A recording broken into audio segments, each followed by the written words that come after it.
Bom dia, meus amores. Sou Dani Marques, professora de Química. E a nossa aula hoje será sobre equilíbrio químico, ok? Esse assunto ele também será dividido em duas partes, certo? E essa será a nossa primeira parte. Vamos lá. Equilíbrio químico. É o nome dado ao ramo da fisicoquímica que estuda toda e qualquer reação reversível na qual existem duas reações possíveis, uma direta, em que os reagentes transformam-se em produtos, e uma inversa, em que os produtos se transformam em reagentes, É o processo inverso. Essas reações apresentam a mesma velocidade, Lembra que logo na outra aula, no outro assunto, cinética química, eu informei que é preciso que vocês compreendam direitinho o assunto de cinética química. Aqui é a continuação dela.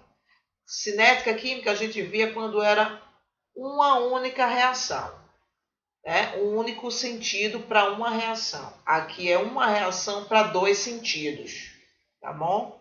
Então vamos lá. O equilíbrio químico ocorre quando, em uma reação reversível, a velocidade da reação direta é igual à velocidade da reação inversa. Uma vez atingindo o estado de equilíbrio, as concentrações de reagentes e produtos elas permanecem constantes.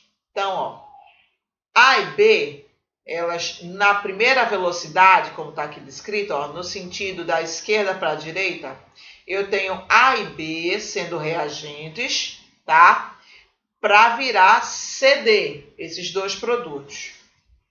Mas, nesta mesma reação, eu tenho CD se transformando em AB, nesse segundo sentido, como segunda velocidade, tá? Eu tenho uma única reação química, uma única equação química, onde eu descrevo duas velocidades, sendo elas iguais.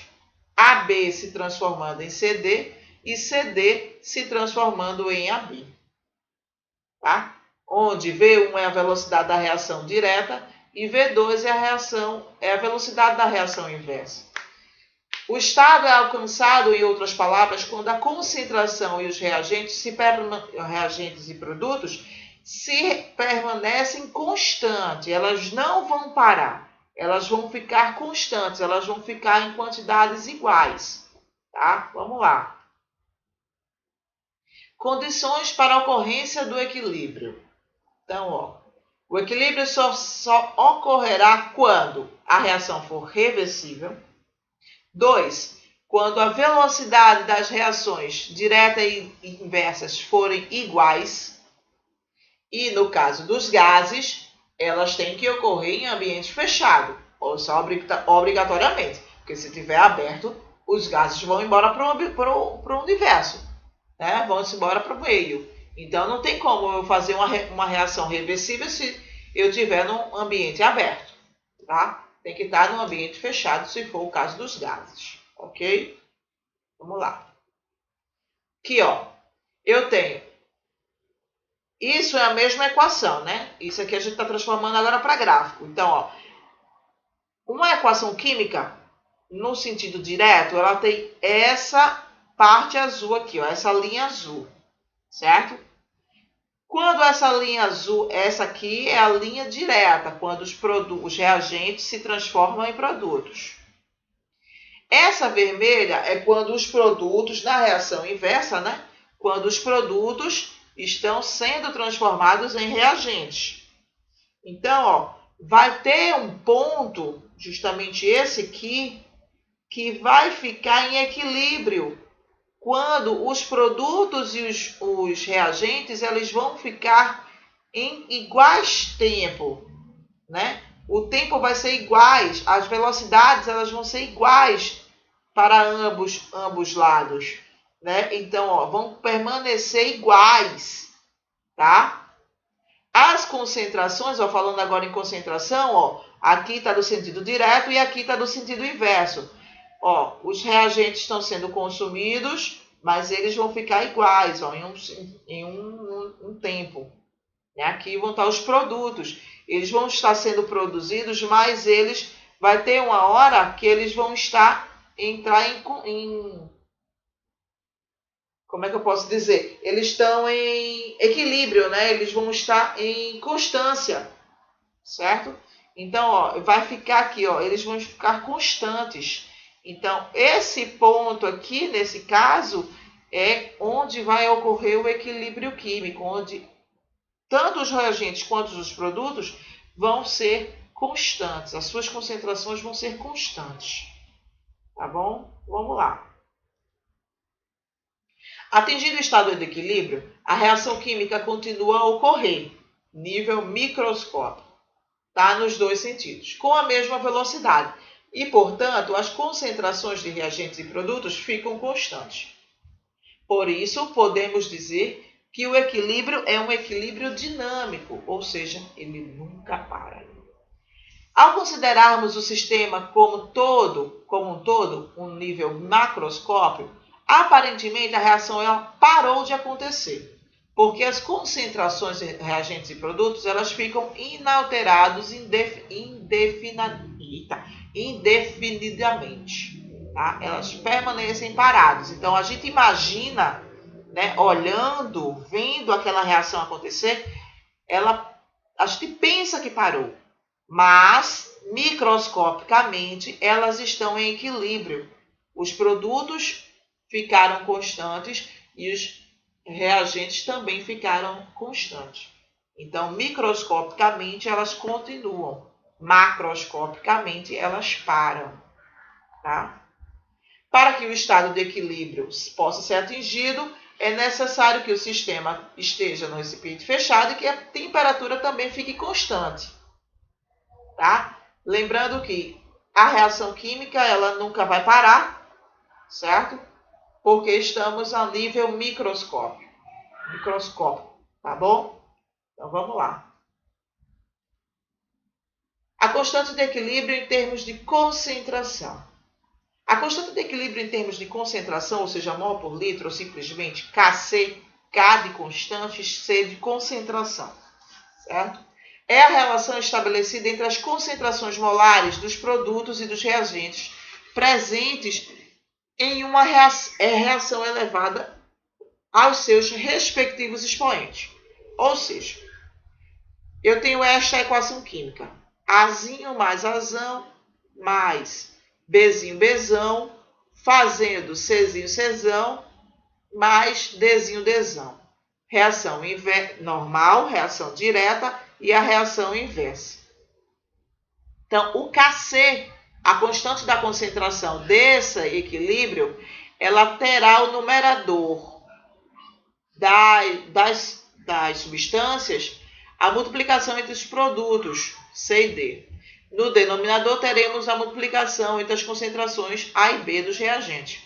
Todas as concentrações devem ser elevadas aos seus respectivos coeficientes estequiométricos, ABCD. Né? Então, está aqui, ó. Concentração dos produtos elevado aos seus respectivos coeficientes, dividido pelos concentração dos reagentes. Então, é produto sobre reagente. Tá? Isso no equilíbrio químico. Tá? Para equilíbrio químico, concentração, nós temos produtos sobre reagentes. Lembrando que as substâncias têm que estar elevadas aos seus coeficientes estequiométricos, numa equação balanceada. Ok? Vamos lá. Observação.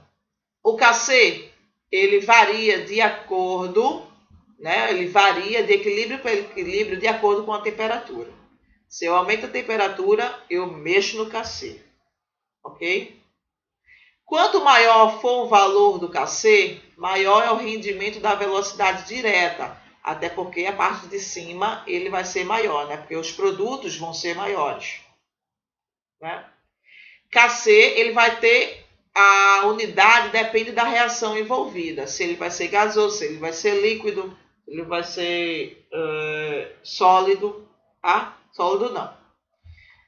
Constantes sólidos e líquidos em excesso não vão fazer parte do KC.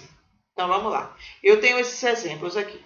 Eu tenho hidrogênio gasoso mais iodo gasoso, fazendo 2 moléculas do ácido iodídrico, também gasoso. Então, substâncias gasosas entram no KC, ok?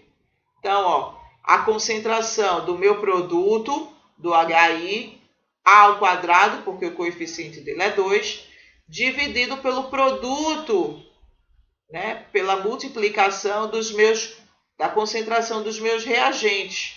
Reagente do hidrogênio vezes a concentração do meu reagente iodo. Ok?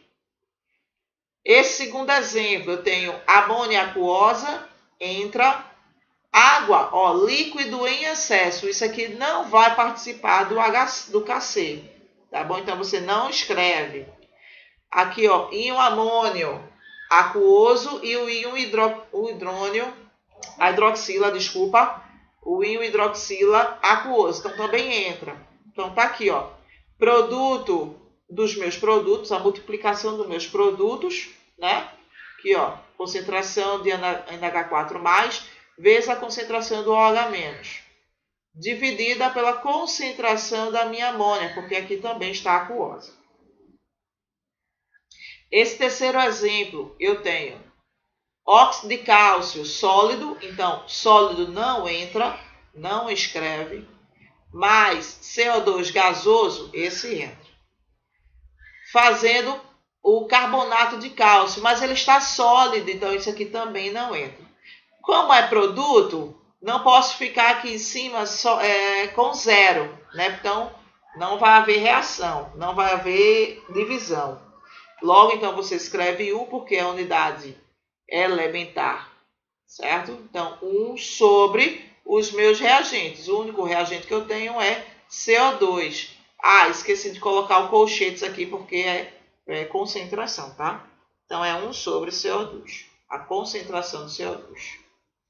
Ok? Exemplo. Em determinadas condições de temperaturas e pressão, existe 0,5 mol/litro de N2O4 em equilíbrio com 2 mol de NO2, segundo esta reação abaixo. Então, eu tenho NO2O4 fazendo 2 NO2. Então, a constante de equilíbrio dele será... Vamos lá. Então, para fazermos esses cálculos, a gente primeiramente tem que escrever a expressão. Então, KC é igual a NO2 ao quadrado, porque aqui, ó, a substância elevada a 2, dividido por N2O4, a concentração do N2O4. Então, fazendo a substituição, NO2, ele diz que é 2, ó, 2 mol, está aqui em cima. 2 elevado a 2, dividido por 0,5, porque tem aqui, ó, dizendo que existe 0,5 de N2O4. Então, está aqui. Então, 2 elevado a 2, 4. 4 dividido por 0,5, 8. Então, o KC será de 8 mol por litro. Bem simples, bem fácil, bem assim. Tá bom? Constante de equilíbrio agora em relação à pressão, em termos de pressão. A constante de equilíbrio em termos de pressão parcial é representada pela sigla Kp e é determinada quando pelo menos um desses componentes esteja no estado gasoso. Certo?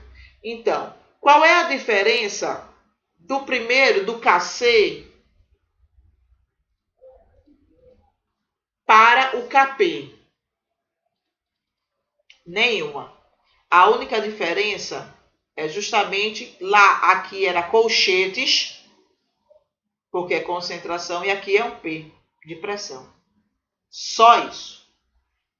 A fórmula é a mesma. Do mesmo jeito se calcula. Só que agora em termos de pressão. Só isso.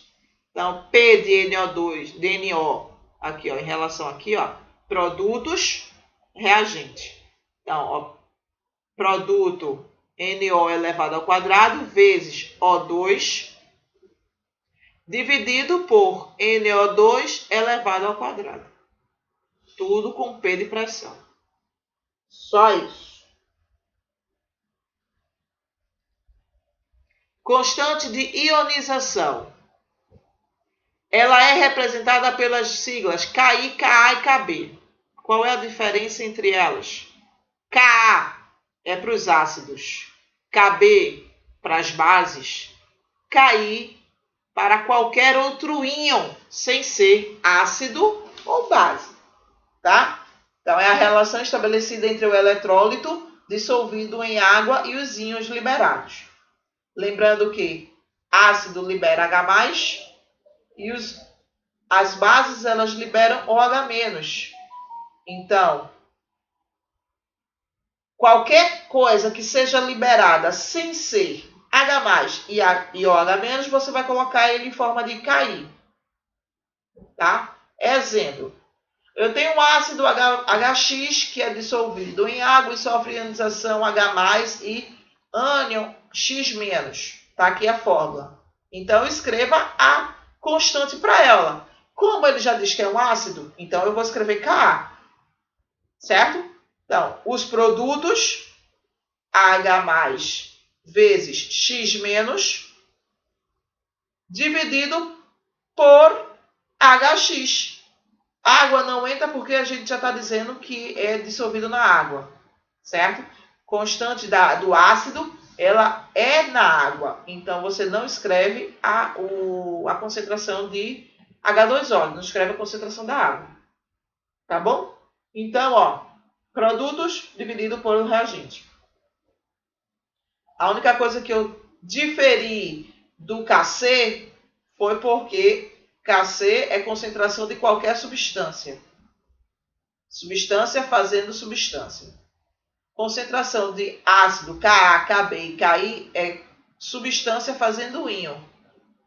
Tá? Ácido vai ter H+, base, que é Kb, vai ter OH-, e Ki, qualquer íon diferente de H+ e de OH-. Ok? Vamos lá. Constante do produto de solubilidade. Essa constante é representada por Kps, esse é o mais normal, tá? Ou Ks, está relacionada com a dissolução de sais muito pouco solúvel em água. Quando o sal YX de baixa solubilidade está em água, uma pequena parte dele se dissolve, se dissociando. Forma-se, então, um equilíbrio químico entre os íons liberados e os cristais do eletrólito, do sal. Então, para determinar a expressão do Kps, utiliza-se apenas o produto da concentração em mol por litro dos íons do cátion Y+, e do ânion X-, já que a maior parte do eletrólito está no estado sólido, então essa parte ela não participa da constante. Então, Kps é o produto dos íons da substância. Então, vamos lá, tem um exemplo. O produto de solubilidade do Kps do hidróxido de chumbo é dado pela expressão. Uma dessas daqui, que ele quer que você me diga, tá? Então, ó, quando a base PbOH2 é adicionada na água, ela vai fazer essa dissolução. Então, PbOH2, ela se transforma em Pb2+, vezes OH-, né? Só que duas substâncias dela. Então, aqui, ó, esse 2 aqui está errado, esse 2 aqui embaixo, tá bom? Me perdoem, foi na hora da digitação. Então, ó, os íons liberados foram o Pb2+, e o hidróxido OH-. Na expressão do Kps, o cátion será elevado a 1, por apresentar apenas uma unidade na sua forma. E o ânion será elevado ao quadrado, por apresentar 2 na sua forma. Então, a alternativa é justamente a letra A. Tá bom? Então, a letra A é o produto, a fórmula do Kps. Ok? que é o produto dos seus íons. Então, de acordo com o princípio de Le Chatelier, existem 3 variáveis que podem perturbar o equilíbrio, que é a temperatura, pressão e concentração. Sempre que o equilíbrio for perturbado, ele vai trabalhar de forma contrária à perturbação para criar uma nova situação de equilíbrio. Ou seja, o ambiente vai se tratar em equilibrar novamente aquela situação perturbada. Focando primeiro na concentração. Se a concentração diminui, o equilíbrio ele vai para o mesmo lado dele. Se a concentração aumenta, ele vai para o lado contrário. Então, vamos lá. Vou fazer a água, né? Eu tenho hidrogênio e oxigênio fazendo água. Então, vamos lá. Eu aumento a produção de água. Se eu aumento a produção de água, o meu equilíbrio ele vai ser deslocado para os meus reagentes. Então, ele vai fazer o quê? O ambiente vai se tratar de produzir, de fazer mais hidrogênio e oxigênio para que se compense aquela balança novamente. Tá? Mas, se, no caso, a situação está equilibrada novamente, eu tiro água, então o ambiente ele vai fazer com que a água ela seja feita de novo. Então, quando eu diminuo, o equilíbrio vai para o mesmo lado. O equilíbrio ele vai fazer a parte dele com que aumente de novo. Mas se eu aumentar, ele vai para o lado contrário, fazendo com que aumente de novo as suas concentrações. Tá bom? O intuito da concentração é somente aumentar diante do ambiente. Vamos lá. Próximo foco, temperatura. Se eu aumento a temperatura, o ambiente vai para o sentido endotérmico. Ou seja, ele vai fazer com que a minha energia ela seja tirada daquela reação. Tá? Fazendo com que ela volte à temperatura ambiente. Uma temperatura normal. Mas se a temperatura diminui, o equilíbrio puxa do meio. O equilíbrio ele vai ser deslocado para o sentido exotérmico, ou seja, ele vai pegar a energia, né, a temperatura do ambiente, fazendo com que aquela temperatura daquela reação ela volte a ser tranquilizada. Tá? Lembrando que temperatura ela modifica a constante de equilíbrio. Certo? Vamos lá. Terceiro foco, pressão. Se a pressão aumenta, o equilíbrio vai para o menor volume. Se a pressão diminui, o deslocamento vai para o maior volume. Pressão, você vai para o sentido contrário, tá? Se a pressão aumenta, o meu deslocamento é para o menor volume. Eu vou aumentar o meu volume que está menor. E se eu diminuir a pressão, o meu volume que está maior, ele vai ser estabelecido como menor. Ele vai ser redefinido. Tá? Você imagina uma balança. Tá? Se eu tiro de um lado, o outro lado vai e compensa. Se eu aumento de um lado, o outro lado vai lá e compensa. Lembra sempre disso. Estamos em equilíbrio. Estamos em equilíbrio. Ok? Espero que vocês tenham entendido essa primeira parte. Tá? Beijo para vocês e até o próximo vídeo, a próxima parte. Beijão.